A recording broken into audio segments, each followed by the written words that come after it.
Hello everyone, welcome back to Access Academy, an online platform, a way of entering or reaching a destination. So विद्यार्थी मित्रांनो, आजच्या पार्टमध्ये सुद्धा आपण 8वी NMMS बुद्धिमत्ताचाच भाग बघणार आहोत. त्याच्यामध्ये आपण इंग्रजी वर्णमाला सुरू केलं होतं चॅप्टर नंबर 3 आणि त्याच्यामधला आपण आज 3.3 समान संबंध ओळखा किंवा समान संबंध ओळखून उत्तरे द्या हा पॉइंट जो आहे तो आपण पाहणार आहोत. फर्स्ट ऑफ ऑल आपण काय करायचं आहे तर दिल्याप्रमाणेच A to Z ही जी वर्णमाला आहे किंवा हे जे लेटर्स आहेत ते व्यवस्थितरित्या मांडून घेतलेले आहेत Z पर्यंत. परत काय केलेलं आहे उलट पद्धतीनं म्हणजे 26 नंबरला जो आपला Z हा लेटर आलेला आहे त्याच्या खाली बरोबर A मांडलेला आहे. पुन्हा त्याला काय केलेलं आहे आपण उलट पद्धतीनं आपण A to Z यांची रचना केलेली आहे. त्यांना परत उलट पद्धतीनं आपण 1 to 26 पर्यंत नंबर दिलेले आहेत.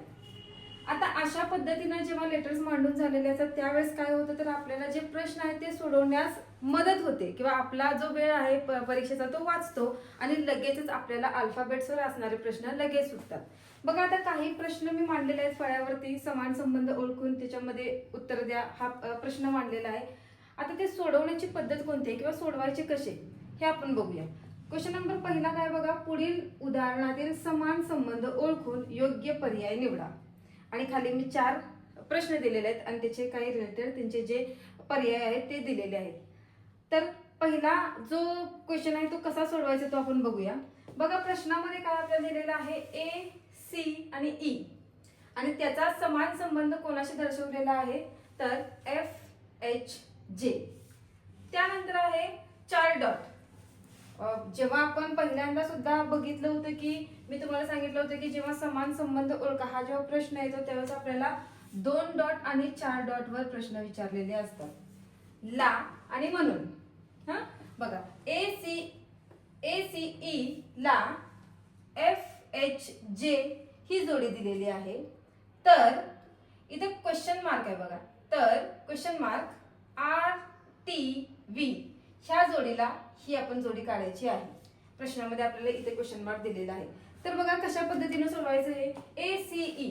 बघा इथं A आहे, एक घर गाळलेलं आहे 2 नंबरचं आणि 3 नंबरचा C घेतलेला आहे इथं. पुन्हा 4 नंबरचं घर गाळलेलं आहे, 5 नंबरचा E घेतलेला आहे इथं. म्हणजे पहिली जी चेन आहे ती आपल्याला एक घर आड अशी मिळालेली आहे. त्याची जी दुसरी जोडी आहे ती बघूया आपण तशीच सापडते का. लगेचच E नंतर त्यांनी F घेतलेला आहे, त्यानंतर एक घर गाळून H आहे, पुन्हा एक घर गाळलेलं आहे, पुन्हा J आहे. त्यानंतर इथे क्वेश्चन मार्क आहे आणि आपल्याला RTV बघा R T आणि V आहे. पहिल्या प्रश्नामध्ये लगेचच एक घर गाळून आपल्याला ही जोडी सापडली होती म्हणजे E नंतर लगेचच F घेतलं होतं. तसंच आता आपल्याला काय करायचं आहे इथलं जे जोडी आहे आपली किंवा इथला जो संच आहे तो काढायचा आहे. बघा R नंतर लगेचच Q घेऊया आपण, एक घर गाळूया P चं O आणि M. बघा आहे का M O आणि Q, M O आणि Q म्हणजे पहिलाच ऑप्शन इथं आपल्याला सापडलेला आहे. अशा पद्धतीनं पहिलं उदाहरण आहे ते आपण इथं सोडवलेलं आहे. आता बघा दुसरं उदाहरण काय आहे ते आपण बघूया. दुसरा प्रश्न बघा काय आहे, इथे क्वेश्चन मार्क दिलेला आहे आणि त्याला जोडी आपल्याला दिलेला आहे GIH ची. आता याचा विचार न करता आपण जी जोडी दिलेली आहे त्याचा पहिल्यांदा विचार करूया काय आहे ते.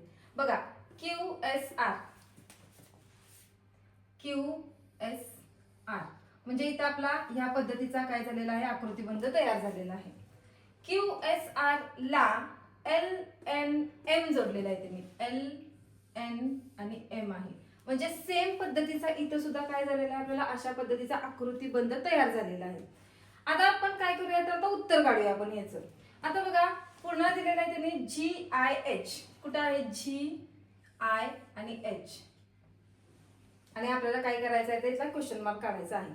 आता जर आपण ह्या दोघांचा विचार केला, ह्या 2 आकृतीचा विचार केला तर इथं 2 घरं सोडून ह्या 2 आकृत्या आपल्याला दर्शवलेल्या आहेत. तसंच आपण काय करायचं आहे G नंतर पुन्हा 2 घरं सोडायची आहेत आणि पुढचा आकृतिबंध तयार करायचा आहे. बघा पुढचा आकृतिबंध तयार करताना आपण B, D आणि C या पद्धतीचा आपल्याला आकृतिबंध मिळालेला आहे. आता B, D आणि C हे पर्याय उत्तर आहे का आपण बघूया. बघा पहिलाच पर्याय आहे B, D आणि सी. म्हणजे अगदी सोपं उदाहरण इथं त्यांनी आपल्याला दाखवलेलं आहे. म्हणजे ज्या पद्धतीचा आकृतिबंध तयार होईल तशाच पद्धतीनं तोच आकृतिबंध तयार करून आपल्याला पुढचं उत्तर निघलं पाहिजे.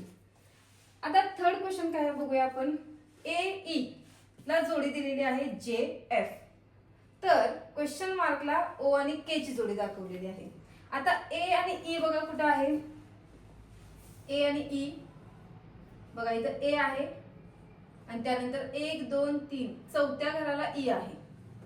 त्यानंतर जे एफ इथं जे आहे आणि एफ दिलेला आहे. म्हणजे 1 2 3 घरं सोडलेली आहेत पुन्हा एफ दिलेला आहे. म्हणजे सुरुवातीला आपल्याला ह्या डायरेक्शननं पहिली जोडी मिळालेली आहे ए आणि ई ची. परंतु जे आणि एफ ची जोडी आपल्याला ह्या डायरेक्शननं मिळालेली आहे. तसाच तोच संबंध आपण पुढच्या गणिताला वापरायचा आहे किंवा राहिलेलं जे गणित आहे आपल्याला त्याला वापरायचं आहे. आता इथं बघा काय आहे ओ आणि के आहे. बघा इथं ओ आणि के. इथं ओ आहे आणि इथं के आहे. मध्ये गॅप कितीचा आहे. ओ आणि के च्या मध्ये गॅप आहे 3 चा. इथं पण आपण बघितलं ए आणि ई च्या मध्ये गॅप होता 3 चा. जे आणि एफ मध्ये पण गॅप होता 3 चा. आता येणाऱ्या उत्तरामध्ये पण आपल्याला गॅप कितीचा पाहिजे 3 चाच पाहिजे. आता ओ आणि के आपल्याला सापडलेला आहे. ओ आणि के. आता बघा सुरुवातीला ई आणि जे या दोघांमधलं अंतर काय आहे ते बघूया आपण. बघा इथं ई आहे आणि इथं जे आहे. 1 2 3 4 आणि 5 नंबरला काय आहे जे आहे. तसंच आपण बघा इथं के नंतर लगेचच जे घ्यायचं आहे. बघा जे घेतला आपण इथं आणि पुन्हा 1 2 3 घरामध्ये सोडून आपल्याला एफ भेटलेला आहे. म्हणजे इथं सुद्धा काय आपल्याला आहे तर 3 चा गॅप मिळालेला आहे. परंतु हे आपल्याला उत्तर सापडलेलं आहे. हे पर्यायात पण उत्तर आहे इथं जे आणि एफ. परंतु ज्यावेळेस आपल्याला ही जागा काढायची असते किंवा ह्या जागेवरचं जेव्हा उत्तर काढायचं असतं त्यावेळेस आपल्याला याचा संबंध पहिल्याचा संबंध तिसऱ्याशी लावायचा असतो. तर तसं का लावायचं आहे तर जेव्हा आपण पहिली जोडी बघितली तेव्हा आपल्याला पहिली जोडी ह्या डायरेक्शननं मिळालेली होती. दुसरी जोडी बघितली ती पण आपल्याला ह्या डायरेक्शननं मिळाली होती. त्यानंतर बघा तिसरी जोडी इथली काढायची आहे आपल्याला. म्हणजे पुन्हा आपला डायरेक्शन कुठलं पाहिजे या पद्धतीचं डायरेक्शन पाहिजे. आणि चौथी जोडी बघा ओ आणि के. म्हणजे पुन्हाचं डायरेक्शन कसं आहे या डायरेक्शनला आहे. 3 3 चा गॅप आपल्याला सापडलेलाच आहे. परंतु डायरेक्शन पण इथं काय आहे महत्वाचं आहे. आणि जर तुम्ही ह्या डायरेक्शननं उत्तर काढलं तरच तुमचं हे उत्तर इथं बरोबर असणार आहे. बघा आता ह्या डायरेक्शननं उत्तर काढताना ही इथलं स्थान आपल्याला काढायचं आहे 3 नंबरचं स्थान काढायचं आहे. परंतु जर आपलं उत्तर कुठलं सापडलेलं आहे जे आणि एफ. बघा जे आणि एफ डायरेक्शन कुठलं आलेलं आहे जे एफचं. जे एफचं डायरेक्शन हे आलेलं आहे म्हणजे तिकडून इकडं डायरेक्शन आलेलं आहे. परंतु आपल्याला 3 नंबरचं डायरेक्शन उत्तराचं कुठं पाहिजे सरळ पाहिजे त्या दिशेने. मग कुठलं उत्तर येणार सांगा बघू. तर उत्तर आपलं यायला पाहिजे एफ आणि जे. बघा ऑप्शन नंबर 4 हा आपला बरोबर आहे. म्हणजे डायरेक्शन आपलं ह्या डायरेक्शननं आपल्याला मांडणी आली पाहिजे तरच आपले उत्तर बरोबर येऊ शकतं. उत्तर आपण काढलं होतं जे एफ इथं. कारण का आपल्याला इथं 3 चा गॅप इथं मिळाला होता. परंतु आपल्याला उत्तरामध्ये 2 प्रकारचे उत्तर दिलेले आहेत. डायरेक्शन नुसार प्रकार उत्तरांचे दिलेले आहेत. म्हणून आपण काय करायचं तर एफ आणि जे हे आपलं काय आहे उत्तर बरोबर आहे. मुलं काय करतात की जेव्हा आपलं टाइम लिमिट संपत असेल जेव्हा आपल्याला एकदा उत्तर फाइंड आउट होतं त्याच उत्तरावर आपण काय करतो क्लिक करतो आणि बरोबर ते उत्तर आपण काढलेलं बरोबर असतं. गॅप नुसार उत्तर काढलेलं बरोबर असतं परंतु डायरेक्शन पण इथं महत्वाचं आहे. त्यानुसार आपलं काय होतं इथं उत्तर चुकतं. म्हणून ज्या वेळेस असा प्रश्न असेल की ज्याच्यामध्ये डायरेक्शन नुसार तुम्हाला 2 पर्याय दिले असेल त्यावेळेस आपण डायरेक्शन लक्षात घेऊन त्याचं उत्तर काढलं पाहिजे. चला पुढचा प्रश्न आपण बघूया काय आहे तो. बघा चौथा प्रश्न काय आहे एल के जे. बघा एल के जे ह्या डायरेक्शनला आहे एल के जे. त्यानंतर आहे एम एन ओ. लगेचच घेतले बघा त्यांनी पुढचे अक्षर एम एन ओ. म्हणजे पहिला प्रकार आपला ह्या डायरेक्शन आहे दुसरा प्रकार आपल्याला ह्या डायरेक्शन. तर डीसीबी बघा डीसीबी पुन्हा आपल्याला डीसीबी ह्या डायरेक्शननं सापडलेला आहे. आणि इथं जो चौथा क्वेश्चन मार्क आहे तो आपल्याला काय करायचा आहे तर साहजिकच या डायरेक्शनच आला पाहिजे.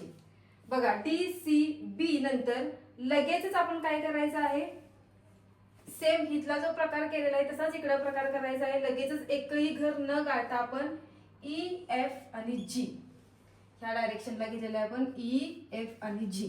बघा पर्यायामध्ये आपल्याला सापडते का तर पर्याय क्रमांक 3 EF आणि G.